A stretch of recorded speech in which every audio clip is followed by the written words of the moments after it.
Mr. President, the government's statement with the NDFP in Oslo was an agreement with the devil.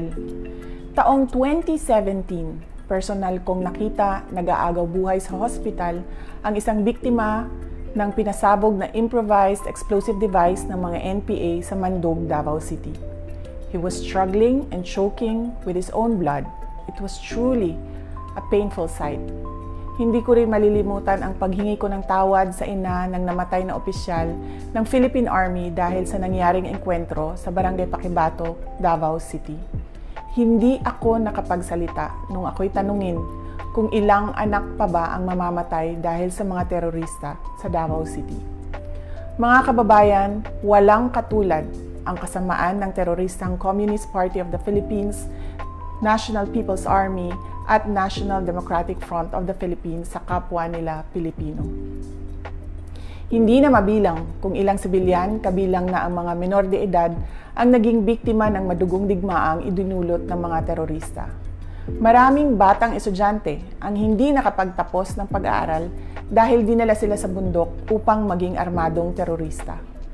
Hindi na rin mabilang ang mga barangay captains, kagawad, security volunteers, pulis at sundalo na nagbuwis ng kanilang buhay para protektahan ang ating mga komunidad.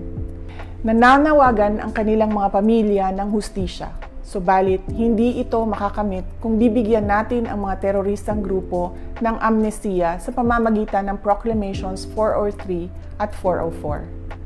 Sumusuporta ako sa mga hakbang para itaguyod ang kapayapaan sa bansa because the fight against terrorists is deeply personal to me, as it is deeply personal to the families of countless Filipinos whose lives were forever upended because of the madness of terrorists. Pero hindi ang pagbibigay ng amnestiya ang daan sa kapayapaan. Ang dapat nating gawin ay pagpatuloy ang ating mga nasimulan sa NTF-ELCAC at mas palakasin pa ang mga ito. Panalo na tayo, lumalaban na ang mga komunidad. Mr. President, the government's statement with the NDFP in Oslo was an agreement with the devil. Napatunayan na natin sa kasaysayan na hindi sila seryoso at wala silang sinseridad sa usaping pangkapayapaan. Gagamitin nila itong peace negotiation sa pagtraidor sa pamahalaan at paglinlang sa taong bayan. We appeal to your power to review these proclamations and agreements. Apo BBM, sana po ay isalang-alang natin ang ating mga komunidad na naging pugad ng mga terorista sa mahabang panahon na ngayon ay lumalaban na at tumutulong sa pamahalaan. Let us honor the memory of those who died in the senseless and bloody attacks of the NPA, CPP, and DFP. Mr. President, we can negotiate for peace and reconciliation and pursue meaningful development efforts in the Philippines without capitulating to the enemies. Hiling namin na kami ay mapakinggan. Syukran.